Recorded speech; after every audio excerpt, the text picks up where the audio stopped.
Ladies and gentlemen, good day and welcome to Tejas Networks Limited Q3 FY22 earnings conference call hosted by ICICI Securities Limited. As a reminder, all participant lines will be in the listen-only mode and there will be an opportunity for you to ask questions after the presentation concludes. Should you need assistance during the conference call, please signal an operator by pressing star then 0 on your touchtone phone. Please note that this conference is being recorded. I now hand the conference over to Mr. Bhupendra Tiwari from ICICI Securities. Thank you, and over to you, Mr. Tiwari. Good evening, everyone. On behalf of ICICI Securities, we thank the management of Tejas Networks for giving us this opportunity for Q3 FY22 results conference call. From the management, we have Mr. Sanjay Nayak, who's CEO and MD, Mr. Arnav Roy, who's COO and Whole-Time Director, Mr. Venkatesh Gadiyar, who's CFO, and Dr. Kumar Sivarajan, who's CTO. So without much ado, I'll give it to the management, post which we'll take the question and answer. Over to you, Sanjay. Thank you, and welcome everybody to Tejas Networks call. I hope everybody is safe. We had published our results and also put the presentation on our website, so I hope you had a chance to download it or can take a look at it right now. We will be walking through the presentation. So I'm on slide number 1, which is the key updates. So in terms of the Q3 financials, our net revenue for the Q3 was 107 crores, which was a year-on-year decrease of 17%. And because of the low revenues, we had a PAT loss of 24.3 crores versus a PAT of 9.2 crores in Q3 FY21 for the corresponding period. And our cash and cash equivalents are at 1175 crores and we have no debt. I just want to make sure that I clarify that while our top line was lower, and we'll go into the reasons for that, we have not lost any revenues and we have not lost any customer or business. And whatever revenue miss we had in Q3, we expect that it will be shipped out to our customers in the correspondingly upcoming quarters, including Q4. In terms of the sales update, we had one of the best booking in terms of new business win, and our momentum of wins is very, very strong. So we won business worth 311 crores, and as a result, our order book has increased to 986 crores, which is an all-time high. So in that sense, the business momentum is very, very strong. We're also happy to announce that we've been approved as a trusted source for telecom products by the Government of India. And on an overall basis, we do see that the government has a very strong intent to promote domestic manufacturing, and we clearly would be looking at all the different policies and the mechanics that they are setting up to take advantage of this situation. I'm sure you've been reading in the papers, and we talked about it in our earlier call as well, that for our 4G equipment, the radio access network, base stations as we usually call it, is undergoing proof of concept for BSNL's 4G network via our system integration partner. That trial has been going on for a few months and is progressing well. We do expect over the next few weeks this trial should be closed, subsequent to which the commercial conversation would start. But so far, I think all the different requirements in terms of high watt radios and so many other things which are required in software, we have been able to deliver and demonstrate in the field to BSNL and rest of the ecosystem. On the supply chain side, Q3 revenue shortfall was primarily because we had customer orders. We had lots of customer orders, in fact, and we could not ship complete systems due to specific component shortages. There were a few critical suppliers which were planning to pull in the inventory, but we could not pull in that inventory, and we ended up in a very tricky situation where we built up rest of the system, but because of the few cards which had all these components which were required, did not come in. It was akin to like we built the whole car, but some of the tires were missing, so we couldn't ship the entire car. So I think this is a problem that we faced, and we hope that going forward, at least we'll have more pull-ins. But on an overall basis, from whatever we've heard in the industry sources, till the end of this calendar year, there will be supply chain constraints which could have some volatility into the revenue. Of course, we've been taking advanced purchase orders, we've been taking inventory actions, but at the same time, even the suppliers sometimes have decommits or they are not able to pull into the time, which is basically causing some of the shortages of revenue that we had.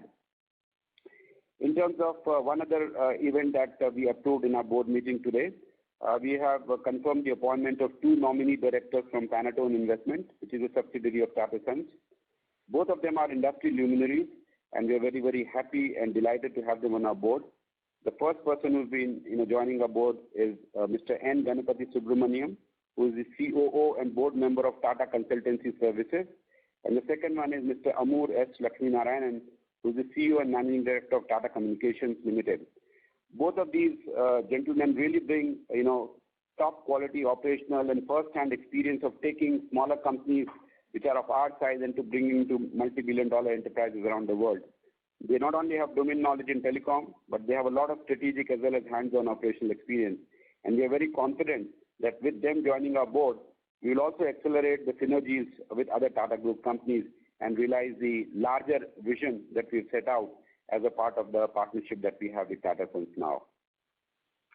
The next few slides, I will ask CFO Venkatesh Gadia to go over it, after which again I'll come back on the sales and the overall business again. Thank you, Sanjay. We are on Q3 and 9 months financial slide. Net revenue for Q3 was 107.1 crore. Saw a decline of around 17.1%, and EBIT loss of 48.5 crores for the quarter, and the PBT loss of 32.9 crores, and PAT loss of 24.3 crores for the quarter, and also EPS loss of 2 rupees 13 paisa. And similarly for the 9 months, revenues were 424.1 crores.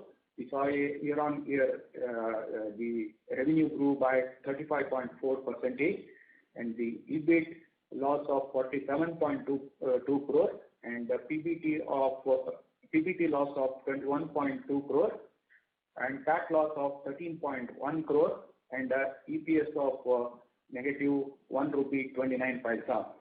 Let me talk about the revenue has been declined because of some of the revenues have been deferred, as Sanjay explained about the component shortages and all, and we have not lost any customers or any of the customers on that front. And secondly, on the gross margin front, the gross margins came down because of the blend of the India and international. International was a lower percentage of the total revenue when compared to the Q2. And secondly, the gross margin were under pressure because of the higher component costs also. And these margins will be under pressure in the near term because of the we need to execute some of the existing contracts. And wherever it's a new order, we are trying to adjust those prices wherever it is possible in the future contracts. Third, on the OPEX front, more or less, we have maintained our cost tight, and we have been slightly increasing our investment in the R&D, especially spending on for new programs, on the new programs. And finally, the profitability has been impacted because of we had provided ECL of around 13 crores during this quarter, provisioned higher due to some of the PSUs payments have got delayed in this quarter. And into the next slide, key financial indicators.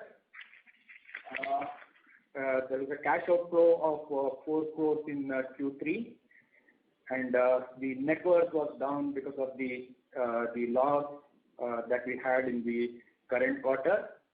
Yes, inventory has gone up from 226 crores to 271 crores, and basically it is increased since we could not ship the complete ship it on time or complete the balance system to fulfill the customer's order due to the critical component shortages. The trade receivable in absolute terms have been reduced to 358 crores from 414 crores, and we collected about 182 crores in Q2. And on the update on the BSNL, the payments from BSNL continue to come, but it's in a slow pace. On the net working capital, it was reduced by 7 crores. Somehow, improved cash flow from operations, which has resulted in a reduction in the working capital. And from the cash position, which was down by 20 crores in this quarter, the cash position as of 31st of December was reduced to 1,175 crores.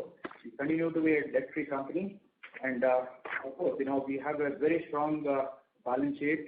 Of having such a strong cash in our wallet, which will help us in terms of executing the plan to invest in the long-term growth strategy. This, Sanjay, I think I'll hand over to you. Thank you. I'm on the next slide, which is the 9-month FY22 sales update. As we have been reporting in the past, we look at a integrated view rather than a quarter-by-quarter view. So if I look at on the left-hand side, the pie chart is the total revenues of last financial year, broken across the 3 categories, which is India government, India private, and international. And on the right-hand side, the chart is the corresponding numbers of revenues for the same 3 segments for the current financial year. So out of the 424 crores of revenues for the 9 months, 181 crores is coming from India private, 179 is coming from international, and 64 crores is coming from the India government business, out of which 9% is critical infrastructure and 6% is from the BSNL, BBNL. And if you see the run rate business, which is India private plus international, contributed to around 85% of total for the 9 months of the current financial year, which for the 9 months of last financial year represents around 33% year-on-year growth.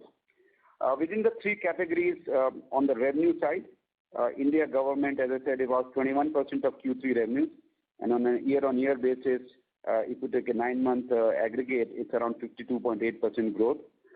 During this quarter, we won a lot of orders in the critical infrastructure segment, and we have now built a very healthy backlog, as well as there's a lot more orders which we expect to come during the current quarter as well, in terms of new business that we'll win from this segment.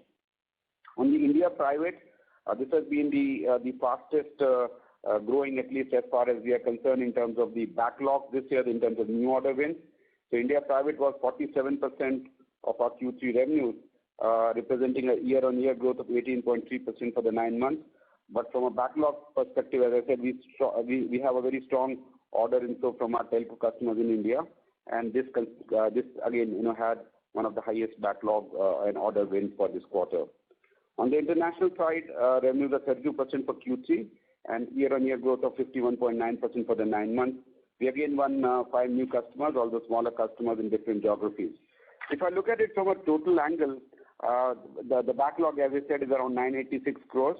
And from the backlog that we have when we started this quarter, we believe around 50% of that can potentially be revenued in the current as well as the next quarter, provided we are able to secure the inventories, for which, of course, we have taken inventory actions in the past, but we still need to make sure that all the components do arrive in time and we are able to ship them out. So in that sense, I would say the business health is good. Of course, Q3 was not so good in terms of revenue, but we do expect that between the coming in the next quarter, we should be able to make up for the backlog that we have and the loss of revenue that we've seen so far. Going to the next slide, which is just a recap of the product slide. I just wanted to kind of again highlight that now we have 2 product portfolios which are of significant size or can be of significant size. They are not yet of the significant size. Majority of our current revenues, of course, come from wireline products, which is optical transmission, which is the backbone products, whether it is high capacity metro or WDM backwards for long haul, or even in the access networks in the cities. And then we also have a strong portfolio of broadband access products, which is fiber to the home or GPON as we call it. And in addition, we have secured Ethernet switches, which go into the networks of video surveillance, safe city, smart cities, as well as now some of the contracts we have recently won is for networking in the banking sector, for example. Banks, when they build networks, again require a lot of Ethernet switches, And in the last quarter, we've also won some large networks of this kind as well. On the wireless product side, earlier on we had fixed wireless for which we had a few customers internationally. And we have been working on the full mobility, which is like a base station like you have today for any 4G network. And we've been doing trials of that, as I mentioned earlier, in the BSNL network. This required us to build our own radios of different wattages, different bands, and different kind of networking protocols, which we've successfully done. It also required us to interoperate with the core and interoperate with the existing equipment, which is a large quantity of equipment deployed as a part of the entire end-to-end solution, which again is being proven as a part of the BSNL 4G POC, which has been going on. So we feel confident that with the investment that we made, both wireline and wireless portfolio can potentially result into a good business success in the times to come. And we are really lining up our investments in line for that. So currently we have 4G in our wireless. Naturally, the next progression at some point in time soon will also to accelerate our journey towards 5G, as in line with what the networks around the world are evolving. Although 4G will still have a lot of deployments, a lot of business for many years to come. So overall, I would say in the technology side, the investments are on. We are continuing to stay invested and actually increase the investments, as Venkatesh said. And in the coming times, as you will see, we will be further accelerating our investments so that we can complete our product portfolio and get larger pieces of the customer's networks spend. Going to the last slide, and I'll summarize so that we can leave more time for question answers. So if you really see, the Q3 revenues was weak because we could not fulfill customer orders because of component shortages. And as I said, we didn't lose customers, and whatever we lost in Q3, hopefully we'll be making up in the subsequent quarter starting from Q4. And the way our business is set up is that we really need a minimum threshold of revenues to stay profitable because our expenses are mostly manpower, which are almost fixed. So as our revenues will pick up, which we expect them to, our profitability should return as well. And from a business momentum, new customer wins both in India and internationally, we have been doing quite well. And as a result, as I mentioned, our order book has increased quite significantly. We continue to take action to address the semiconductor shortages. But despite our best efforts, we did have some not so positive surprises last quarter when some of the components which we were planning to pull in did not come in time. So we do see that volatility may stay for some time.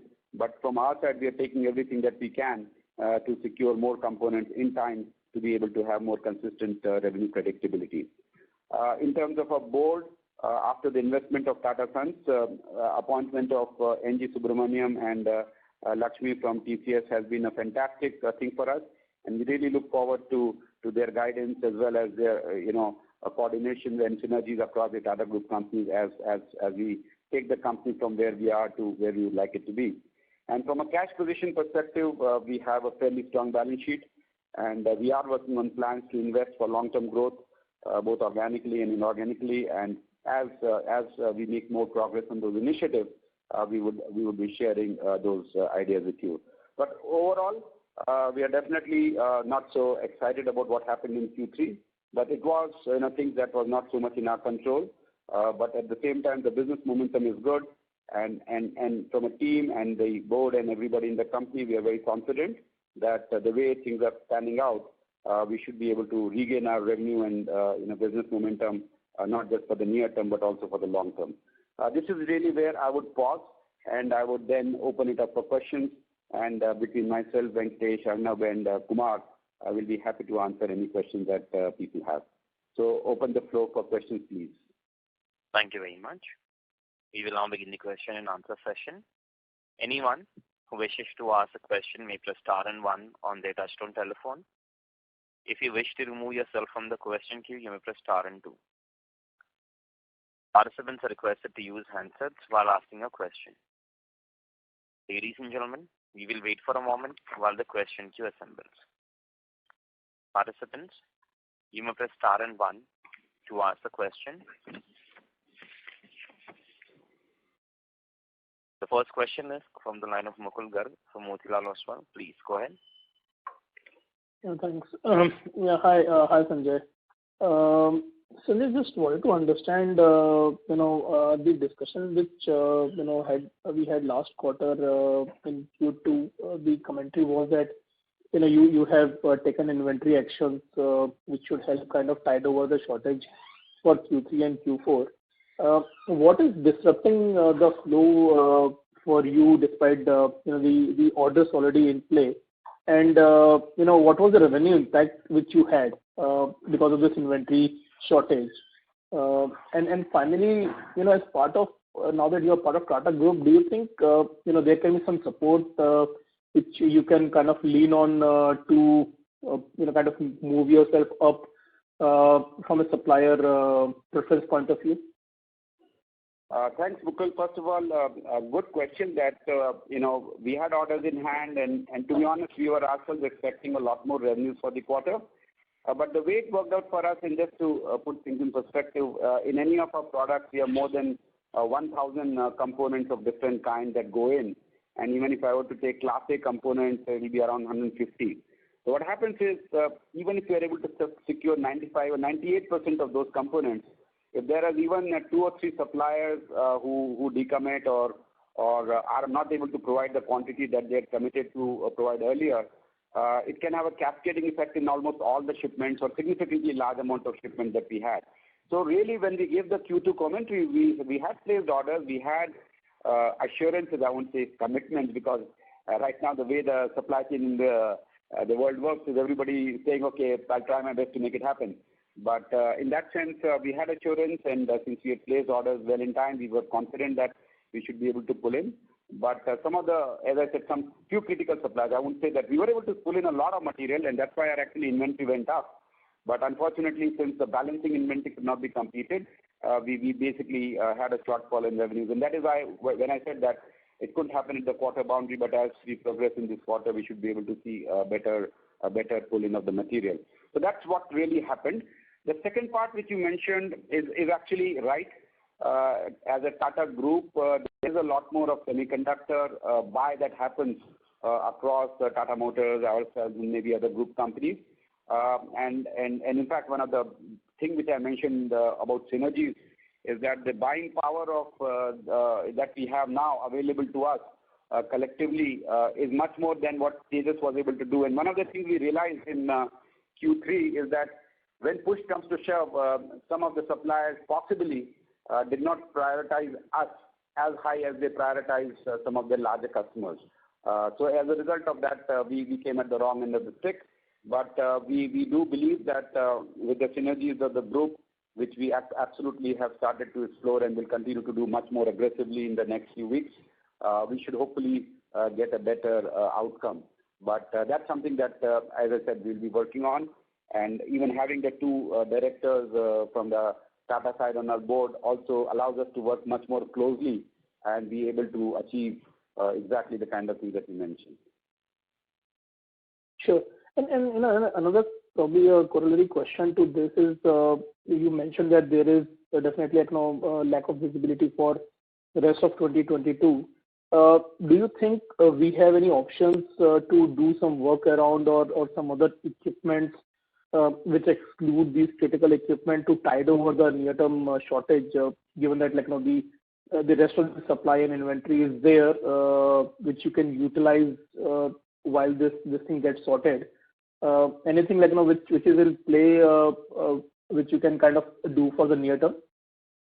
So first of all, let me also clarify that when I said that the supply chain constraints will continue during the rest of the 2022, it doesn't mean that we are not going to get supplies or there'll be lots of decommit. I just felt that given the demand-supply gap, there could be sometimes negative surprises, if I were to put it more specifically.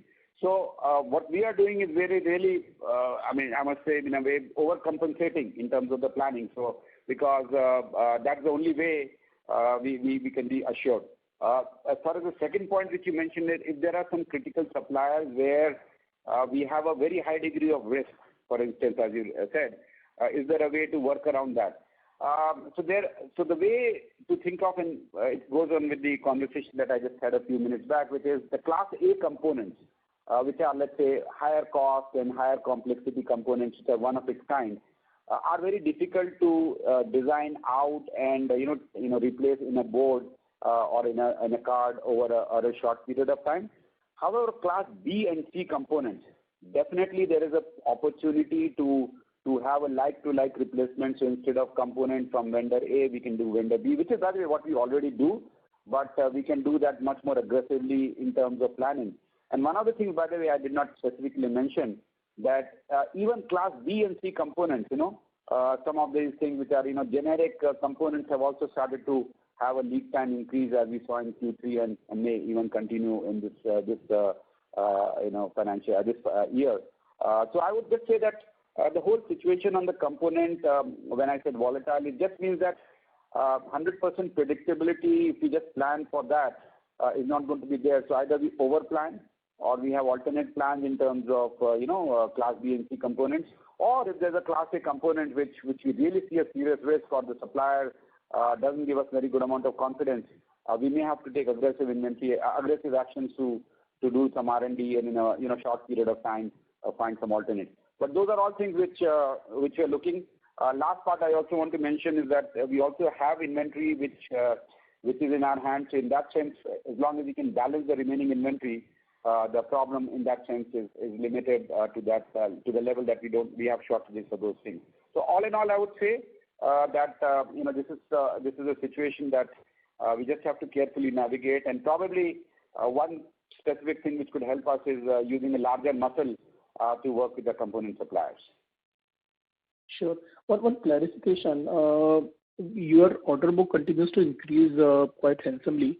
Do you think there are any clauses in any of these, either public sector or private orders, which can lead to some liability in case of non-delivery due to component shortage? So far, nothing, and I would not take the risk saying that we will not have that for the next 6 months or 1 year. So the way, as of now, nothing has happened, no order has been cancelled. But it's, again, from our point of view, the good news is that most customers understand the current situation. So it's not just unique to Tejas, it is probably across the industry. So there's a much larger appreciation of the problem. However, as you rightly said, if there's a PSU customer or a customer where there's a hard constraint in terms of timeline and deliveries, we definitely look at that as a priority and make sure that liquidated damages or cancellation risk does not come upon us. So far, we've been able to manage it fine. We track all of that situation very closely. And as I said, it's something that we didn't have a very good situation in Q3, but a lot of that stuff should come back as we go forward, and we should be able to manage the situation effectively. So I would say at the macro level, I don't see that as any significant risk at the current point in time based on what orders we have. And that is one other thing is the larger order book was also a function because customers are also now realizing that placing last-minute order doesn't serve them any benefit. So we have been motivating them to give us more visibility, which helps us with better planning, gets them better visibility. So all in all, I think there's a deeper working relationship as we saw in the case of India Private, where we saw a significant uptick in orders because the customers are appreciating the fact that we have to work in a partnership mode to really secure the inventory. And it's not just a Tejas alone problem, but a larger industry problem. Understood. Thanks for taking my question. Thank you. Thank you. The next question is from the line of Pranav Kashtaria from Edelweiss Financial Service. Please go ahead. Hi. Thanks for the opportunity. My first question is regarding the investments what you talked about in the R&D. If I look at the gross employee cost of the company, that is around 50 to 53 crore rupees per quarter, which is around 210 odd crore rupees for the year, which is not very different what we saw last year, which was around 183 odd crore rupees. So can you quantify, how much higher investment is actually going in this? And if you can give some color on number of employee added to the R&D or something like that, that would be useful. And in that context, if you can also highlight what are the areas in which would you be investing more? Optical products, of course, Tejas is very strong, but which specific product with respect to the wireless where you see more opportunities? That's my question. Thank you. Sure. So I would say the numbers part, I'll ask Venkatesh to exactly highlight how much more we are doing. But we have to think about that we really just had one quarter, which is, October, November, December, in terms of uptick, in terms of increasing the tap on the R&D investment. So on an annualized basis, and when we look further, that will increase. And many of our R&D expenses also, some of it goes into capital work in progress, some of it gets capitalized. So in that sense, the kitty for R&D, which we look at it from the number of, and by the R&D expenses in this case will not just be manpower, but a lot of prototypes. For example, just to give you an example, if you look at the POC that we are doing for BSNL right now, it's actually a full-fledged network of 4G in 2 cities in Punjab, right? Which is a lot of base stations.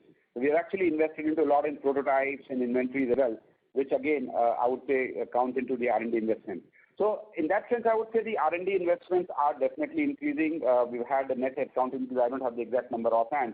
But the second thing I wanted to mention, so that's one part, that the rate of investment has picked up in Q3 and it will continue to happen in Q4. And the whole game plan is that part of the relationship that we have with Tata was that we have to take a step back to run 10 steps forward. So one of the first things we have to do is we have to create really a long portfolio of products, which is expanding from just wireline to wireless. And even within both wireline and wireless, we really have to come to what I would call state of the art in terms of everything that we do, because that's what we have to compete against. So that's step one. The step two was also to build a global sales engine, because once you're able to build this product, you've of course got to find a way to sell not just in India but internationally. And as you can see in India, some of the very large projects, are now becoming accessible to us because of a larger partnership, which otherwise were not. That's the second part. Now the third part is which areas we'll be investing. So first, in optical and wireline, I would say the investments will be incremental because we've invested over so many years. On the wireless side is where I would say we would see a significantly larger jump in investments for two reasons. One is for the 4G solution itself. We are really, I would say, trying to step up and build a 4G system which is as good as anybody else in the world has produced, right? And to be able to do that, it requires a lot of resources, both in hardware and software, which we have started to step up. And the proof of concept that we are doing in BSNL is a good example that in a very short period of time, we have been able to step up to the plate and deliver. Coming back to the areas where we'll be investing, so clearly in terms of larger scale investments, wireless will be one area, both in 4G as well as in 5G, because if you're going to be in wireless, you just have to not do what is current or state of the art, which is what is selling, which is 4G. But a lot of networks in 5G are getting built out, and this is not a one-year build cycle. A 5G build cycle will probably go for the next 5 years. So in the next 12 to 18 months, if you're able to catch all the action in terms of the big markets and big opportunities that we have, and there are many different use cases of 5G. So we do believe that in the wireless side, both for 4G and 5G, we would be stepping up the investments in the times to come. And part of what I mentioned as a last bullet in my summary slide was that we are working on some very active plans. A lot of things are in works, and as soon as we start putting them into concrete shape, we would definitely be sharing with all the investors as well. So Sanjay, a small follow-up on that. If I look at the employee cost, because R&D, all said and done, a lot of investment, at least the headcount addition will happen, and hence the employee cost will increase.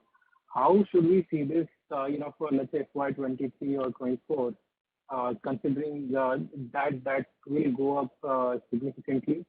And I guess because you would know that the telecom tend to be a long cycle, sales, and that's why typically what we have seen historically is the revenue coming up, it takes time. So would it be fair to say that revenue for this would be like 2 years out compared to the investment what we're doing today? Not really. And I will say that because some of the wireless investments that we are making or have been making proactively could potentially result into significant revenues as early as next financial year, and of course going forward as well. So the way we are balancing the investments, and I would say in terms of the larger investments for next financial year and the year after, I would say that we would come out with that plan in terms of sharing the larger, investment plan and, the payback plan, I would say, sometime later this quarter or sometime this quarter, I would say. As far as the current outlook is concerned, we are mindful of the fact that there are large revenue opportunities which could occur in the next financial year itself, number one. Number two, the backlog that we are building for optical, and we expect that even in Q4, we see a reasonably healthy order inflow pipeline. So we would be starting next financial year with a pretty good order book, if I were to say. So the combination of what time it will take us for us to ramp up the R&D investments, along with how much revenue potential could be available next fiscal year itself, because some of the larger projects we are working on could be for revenue for a material part next financial year itself. And then, of course, you're right that some of the investments on 5G that we'll make, for instance, over the next 12 to 18 months, they will result in a revenue year or maybe next financial year or 2 years after. So we are kind of timing all our investments accordingly. Naturally, there is a little bit of visibility that will get more clear as this quarter progresses. But hopefully by the end of this quarter, when we look at the order book as well as the investment profile, we should have a much better clarity. And we are trying to make sure that both short and long-term objectives are reasonably balanced based on the situation that we have today. Sure, Sanjay. Thank you so much for the detailed answers, and wish you all the very best for your future growth. Thank you. Thank you, Pranav. Thank you. The next question is from the line of Kaushik Dhanuka from DCPL. Please go ahead. Yeah, hi. Last Concall, Mr. Sanjay, you had talked about sharing some long-term plans after the open offer got over. So that never materialized. Can you throw some light as to when that will happen? Yeah, good question. I was hoping someone would ask because that was something we had planned to do. I would say that a lot of work in progress, a lot of progress we have made. We are not yet at a point where everything is put together that we can share, but as I said, sometime during this quarter we do expect to do that. Part of two directors from Tata joining our board today was also to make sure that all of those plans should kind of get crystallized at the board level. So between the board, the management, and the entire company, we are all aligned. So as we have taken the first steps today in terms of inducting two board members from the Tata side, we have been working and we will continue to accelerate all the work we've been doing so that the long-term strategic plan could be shared with a larger group as and when we are able to complete it. So I would say yes, it was something that we had planned to do last quarter. For a variety of reasons, it could not be completed, and we do hope that in this quarter we should be able to complete that and share with you. Okay. And throw some light on the PLI scheme as to how you are intending to go about it? So the PLI schemes, our application was approved. We had a specific commitment which we had made for capital investment for the current financial year. We believe we are on track that we will cross that threshold. And once we cross that threshold, the incremental revenues that we will get for this financial year based on the base year of FY19, I think, or 1920, we should be able to get 6% of that as the PLI incentive. So we do believe that we should be able to avail the PLI incentive in this year because we will meet the criteria of the minimum capital investment and the incremental revenues as well. So yes, based on how strong the Q4 is, the quantum of PLI potentially would be determined for us, but that's around 6% for first year. And all our products are covered, by the way.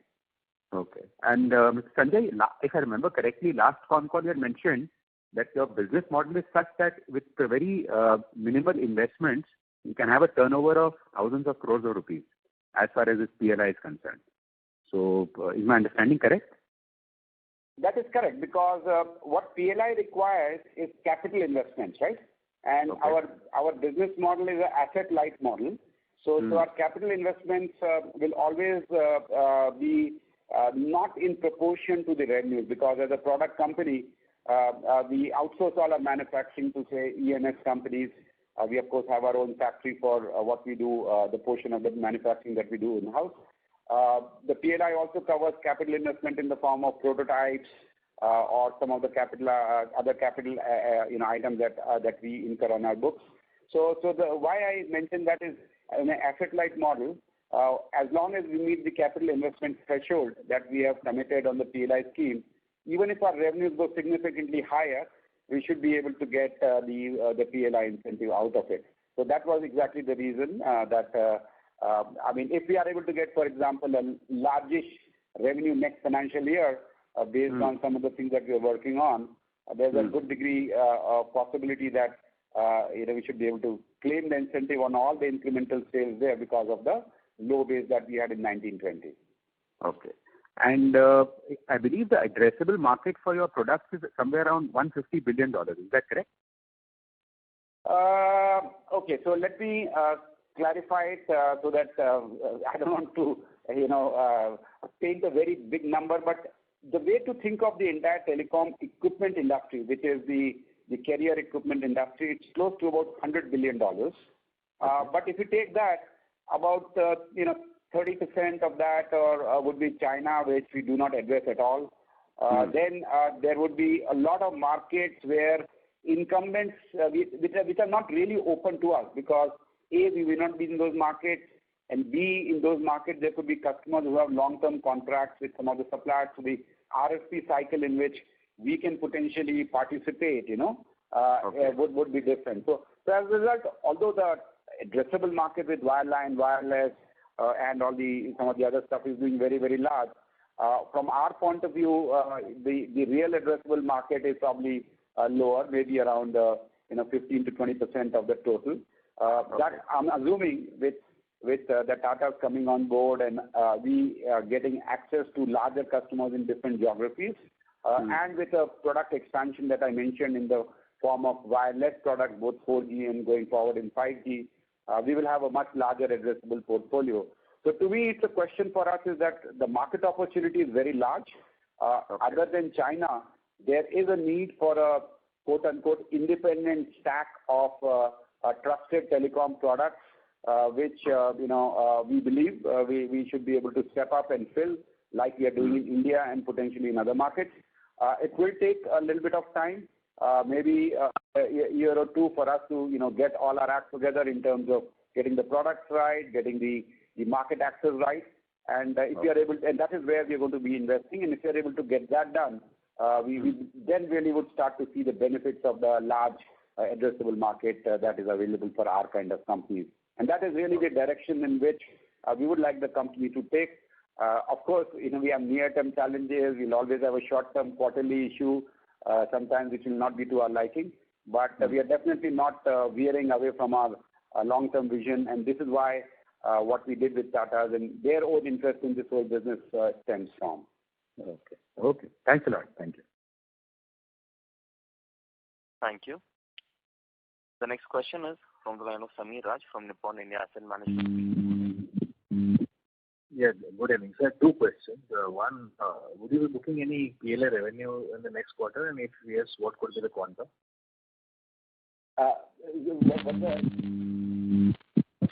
Last year, the question is coming. Is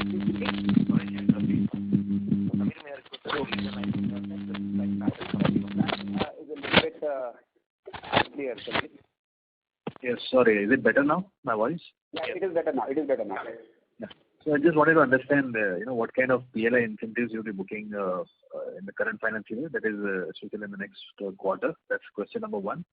And secondly, I just want to understand what is the order pipeline, and like this quarter you had got orders of around 258 crores. But is the future order pipeline is significantly large enough, and can this order booking be scaled meaningfully in the next quarter? Okay, so the first question is how much PLI incentive we expect to get in Q4. So the way we do a little bit of a conservative accounting in our company, that any government incentive, we only record it in our book after we physically receive the cash.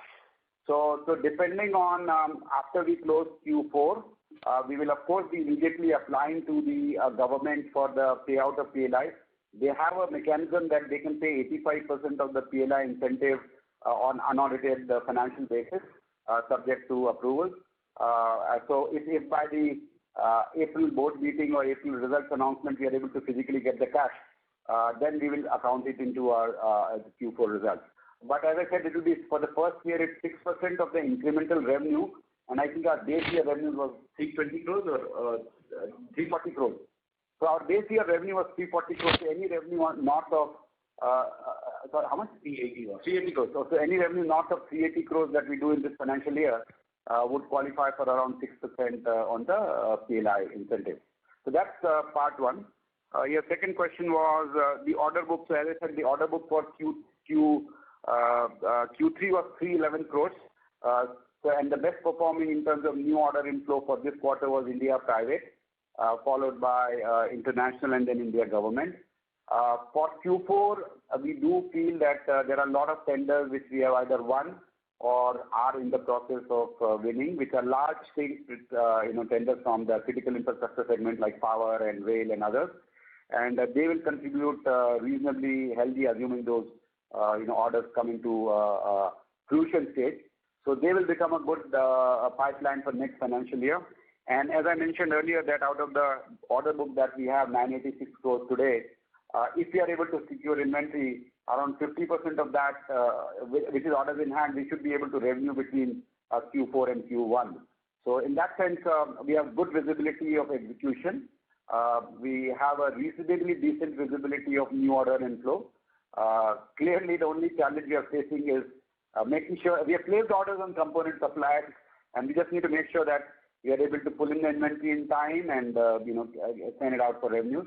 Because in fact, I must tell you that we are also in a situation that if we can complete some of these orders quickly, there's potential repeat business which is waiting from the customers that we have run rate contract. So in that sense, we have as much of motivation to pull in more inventory and do the revenues faster. But we are where we are because of some of the challenges in the overall supply situation of components. Sure. Thank you and all the best. Thank you. Thank you. The next question is from the line of Naveen Bothra from Shoglab Research. Please go ahead. Yeah. Good evening, sir. Thank you very much for the opportunity, and congratulations for the new board inductees, luminaries, as you said, from the Tata Group, and also congratulations for the all-time high order book, which we think should bode well in the coming periods. So my first question is regarding the PLI scheme, taking from the last question. In Tejas network, we have committed for 111 crore investment under the scheme in the next 4 years.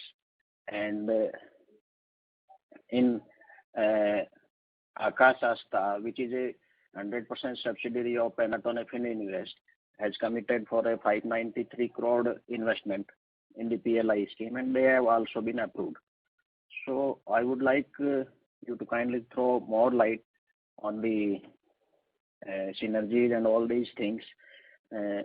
How do you see the relationship with Akash Asta being a new company created just before the Tata's association with Tejas? So if you can throw more light on this, it will be quite useful for all the investors, sir. Thank you. Yeah. Of course, I cannot speak for Akash Asta because it's a separate company, and you should really talk to the Akash Asta and Tata people about it. As far as Tejas is concerned, you are absolutely right. 111 crores is the commitment we had made over 4 years. So first year commitment comes to around 23 crores or something that he said, and that is why I mentioned that that is the threshold we expect to cross this year.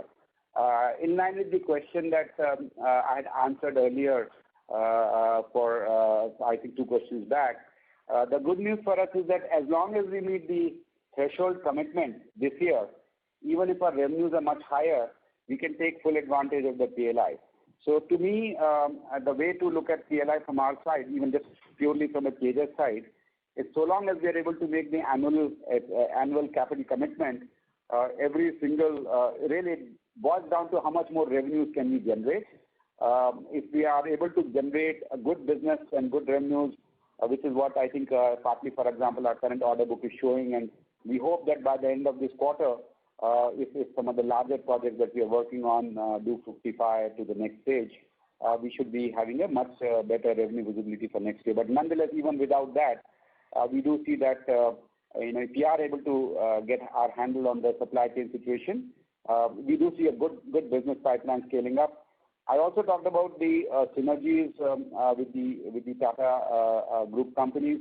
One particular example is in India, where TCS is front-ending the large BSNL project. But our endeavor and efforts are on to leverage other geographies internationally where our wireline as well as with products which are ready today and are shipping could be potentially sold as a part of larger solution. So some of those things are work in progress. We don't have anything concrete to report at this stage, but definitely that is the direction in which we are moving, so that we find a way to sell a lot more of the current products in different geographies, and at the same time continue to invest into newer products which expand the market. Maybe use India as a large market to begin with, and then expand that same thing into other international territories as we would have done for the optical. So I would say that's the broad strategy, and from a PLI angle, we seem to be good on our own in terms of self-sufficiency. One other thing I would like to highlight also that the PLI scheme for telecom that the government had announced had an 11,000 crore outlay, out of which the approvals have been done only for 7,000 crores. So there's still about 4,000 crores of PLI incentive, which is quote-unquote yet unclaimed as of now, based on the investment proposals that people have given. So we do believe that if we are able to, over the next 2 to 3 years, get the business momentum and acceleration that we expect to get, we should be able to benefit from that scheme in a more substantial way than currently in the size. Okay. So we look forward to more clarity about Akash Asta and all these things, because that is 5 times more than our investment commitment. So as you said that during this quarter it may be possible to have a special con call for the vision and all the future plans. So we look forward to Akash Asta issue and all these things in that call. And thank you. And second question is regarding the semiconductor PLI scheme. Are we planning or are we thinking about those areas along with the Tatas, or we will be, if any discussion is there with the Tatas, that we will be going forward in this area as a Tejas network? So I would say it's a bit early to specifically comment on that, but because a lot of the details of that scheme in terms of operationalizing are yet to be out. But one thing is there that the broader, and which is related to the comment I mentioned earlier, that we do believe that the government of India's intent and support for domestic manufacturing is continuing to grow. So if you really see the PLI scheme for the semiconductor components, it has 2 elements. There's semiconductor components and there's a design element as well, for tablets or system design. So we basically do a lot of design. So the broader intent of the government is that not only do they want manufacturing within the country for electronics and telecom, but they also want high value addition domestically, which is a lot more design content. And we do, address, that part of the equation quite well, because, really we have high value addition because all the designs are done in the country, all the IPR is created by us. So that is the direction in which we're going. Again, as I said, over a period of time, there will be more synergies, that would be derived with other group companies, the clarity on which we do not have at this stage. But it is something that we would definitely like to explore going forward. So in that sense, once the details of the semiconductor and the design-related scheme come in, we would definitely be trying to see if there's a merit for us to look into those as well. Okay. Thank you, sir. I look forward to the special con call which you plan to hold during this quarter or maybe next quarter. Thank you very much. Thank you, sir. Thank you. All the very best. Thank you. Thank you. The next question is from the line of Tejas from Nippon India Mutual Fund. Please go ahead. Yeah, hi, Sanjay. On this execution of the order side, is there also any loss of the orders which would have come because of the slow execution which we are doing? No. So we have not lost any order in that sense. And in fact, even if you see our financials, there is no liquidated damages or anything of that kind either. So in one sense, yes, there is, which I mentioned right at the upfront, that whatever, business we could not execute in Q3, we expect to execute in this quarter and going forward.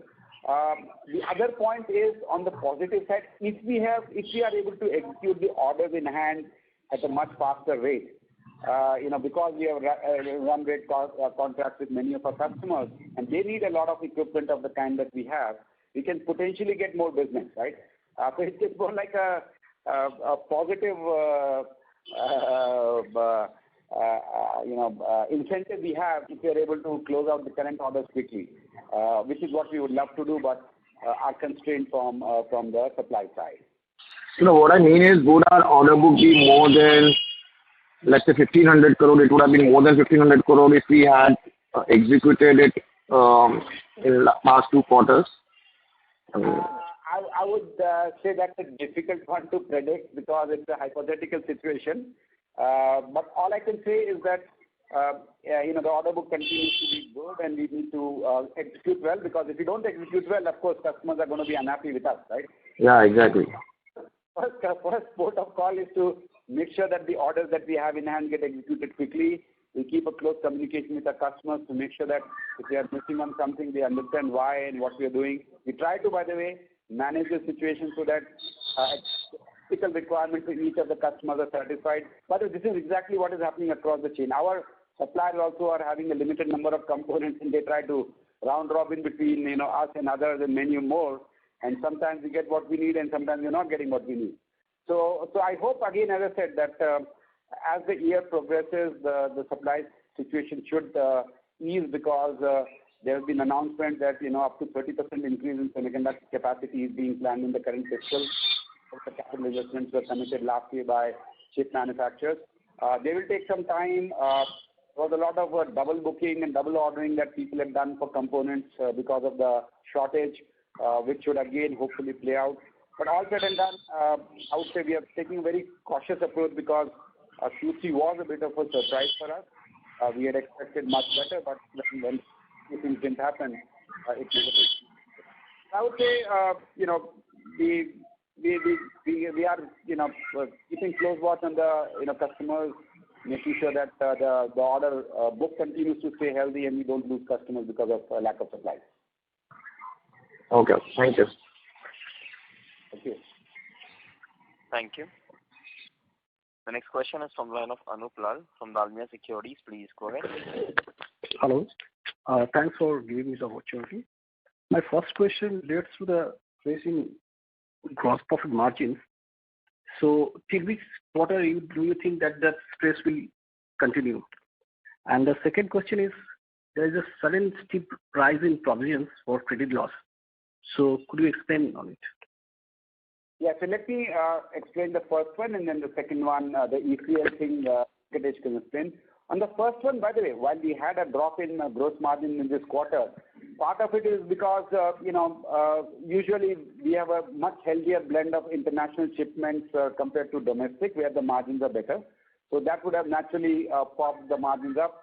Secondly, in this particular quarter, we did have to take, spot action for buying, and some of the suppliers have also increased the prices. And these were contracts of the past, so we cannot, go and dishonor the price that we have committed. So it was like a double whammy that hit us. There will be margin pressure. Some of it, as Venkatesh mentioned earlier, we are passing it to our customers in the form of whenever we are bidding into a new contract or renewing a new rate contract. And many of the cases, we have successfully been able to increase the prices, but that will take effect in future. So when I say margin pressure will be there, because it's an interplay between the India and international revenue mix. It's an interplay between older contracts, which we have to honor at the old price, and the newer contracts that we are signing. and the fact that suppliers have increased costs. I mean, that's an industry-wide phenomenon. If you see any company, they are unfortunately being forced to pass those price increases to the. So how all of these three interplays over the next 1 or 2 quarters is a little bit dynamic. It will, I mean, of course, things will always be better than what we saw in Q3. But precisely to say that we will return to the profitable gross margin level of what is our steady state of around 39-40%, I think will take a couple of quarters to do a wait and watch. The second question about we provisioned higher for the estimated credit loss ECL, maybe Venkatesh can just throw a little bit of light on that. Yeah, on the ECL front, as I mentioned, on the collection front, I said, we did very well in terms of the collection. We collected about 182 crores. And I mentioned about, some of the collections had come, continue to come, but it was coming at a very low pace. And what happens is every quarter, the receivable gets edged out to the next bucket, right? Based upon that, we had to make the provision. That's the reason, we had to take this hit of about, 13 crores of higher ECL, right, in this quarter. That is particularly due to some of the PSU payments which has got delayed. Which particularly, a significant portion of the thing is on account of the BSNL delay. Okay, thanks. Maybe we can take one last question since we are almost out of time. Thank you. We'll take the last question from the line of Sunny Gothar from MK Ventures. Please go ahead. Yeah, thanks for taking my question. Basically, if you can, I would like to understand what's the scope of the BSNL 4G tender, basically in terms of if this order is to materialize, what is the revenue opportunity for us, and basically what is the timeline we should look for this order? So first of all, let me outline the steps on that. Number one is that the proof of concept which is going on has to complete. At this point in time, there is only one indigenous stack which is completing the proof of concept. None of the other stacks came up to the level that we are today. That activity should get completed over the next few weeks. It's been going on for about 4 months plus, but a lot of testing, a lot of things have happened, but formally it has to close, and that is part one. After that, the commercial process will start. The intent of BSNL is to roll out this network in the next financial year, and maybe it may spill over materially over next financial year, and it will spill over to the following financial year as well. In terms of the size of the thing, I would not want to point out a number, but anywhere between 57,000 sites to 100,000 sites is what they want to cover. And that, if we are able to, I mean, there's a lot of ifs before that, of course, but if all of that happens, it could mean a few thousand crores of revenue for us. Right.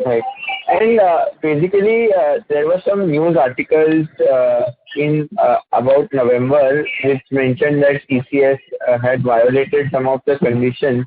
So have that issues all been sorted out, or basically what's the stage on that?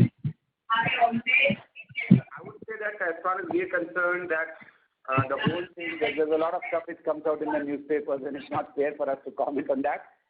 We have been working with the customer. We have been following the process to the T. Whatever hardware, whatever capacity of equipment, radios, 40 watts, different bands, different kinds of software features, capacity, capabilities, whatever is in the ask by the customer, we have been, patiently, demonstrating and delivering and completing their test checklist. So that process is on. It would not be fair for me to comment on the exact, status of it, because it is really a prerogative of the customer. But all I can say is that we believe that we have the technological strength and capabilities to deliver. We have done it in the past and never let any customer down. So we feel that as the process goes further, things should fall in place. But again, there are a lot of things which which have to be concluded by the customer, and as a customer, it's their prerogative to finally take the call. But from our side, we have been able to step up to the plate and deliver on many of the things which sometimes get, forwarded to the press for whatever reason. Let me put it this way. Right. And if I could just squeeze in one last question. Basically, we saw almost 10 percentage point drop in gross margin in Q3 versus Q2. So one of the reasons highlighted is obviously the lower mix of export business. But if you can basically give some color in terms of assuming the business mix normalizes over the next few quarters, do we get back to this 45 to 50% gross margin range, or does the pressure of input costs still continue to weigh on our gross margin for few coming quarters? I would say so as I said, there are two reasons. One is the product, one is the international India mix, and of course there's also a subset within that, the product mix. And then the third thing is there is a cost increase by the suppliers, as I mentioned earlier, which also has put some pressure. The question is how much of that we are able to pass to our customers. In the new contracts, we are able to pass it. In the older contracts, we have to honor what we have. So I would still say that next couple of quarters, if we were to be cautious, there will be a certain amount of margin pressure. If we do better than that, we'll see. But it's just a situation because our leverage with the suppliers at this stage, in terms of cost reduction and all that which we normally get, is a little bit less because right now the focus is more on deliveries, and they have options to supply to people who are willing to pay premium, who are willing to pay expedite fees, who are willing to pay whatever other charges beyond the normal pricing. So for us, it's first to secure the orders, to keep the customers happy. If we have to sacrifice a small amount of margin in there, and so be it. But this is, as I said, I mean, all of these things are phenomena which will settle down in a couple of quarters, and then if we are able to hold the prices with our customers, then we should be okay to stabilize on the margin. I don't see any fundamental reason that over the medium term we will not get back to the margin that we were in the past. It is a little bit difficult to predict precisely. It's difficult to say that there will be margin pressure, but how much we are able to manage is something that we'll actually see. Okay, great. Thanks for the detailed answers, and good luck for the coming times, and look forward to hearing from you on the long-term strategy. Certainly. Thank you. Thank you very much. I now hand the conference over to the management for closing comments. No, thank you, everybody. I really appreciate the questions, which pretty much touch all aspects of our business. In summary, I would say that the business momentum is good, order inflow is good. Q3 definitely was not something that we expected in terms of revenues and margins. But as things go by, we should be able to recover and build up the momentum. That's more on the current business side. The strategic investments from Tata and the board of directors that we have now got from Tata side will help us synergize better, help us think much bigger, help us execute much bigger, because these are guys who have built really global scale businesses, and working closely with them would be very exciting for us. And we are really doing all of this to make sure that in the medium to long term we create a sustainable engine for a very high growth. And and that is something that we'll be working on closely, and we are confident that with the cash in hand, with the business momentum, we should be able to tide the short-term challenges of supply chain and so on, but at the same time be able to expand our product portfolio, build a better sales engine, and fit partnerships in a strategic way with both within the group and outside, to be able to really realize the vision of accelerating and creating a top-tier global telecom equipment company on an end-to-end basis from India. So that's something which we are excited about, and we will all be working as best as we can to manage the situation, some of which is not in our control. But as time goes by, hopefully things will start getting more predictable from the point of view of revenues and profitability. So thank you again, and stay safe, and we'll again talk to you during the quarter. Thank you very much. On behalf of ICICI Securities Limited, that concludes this conference. Thank you for joining us. You may now disconnect your lines. Thank you.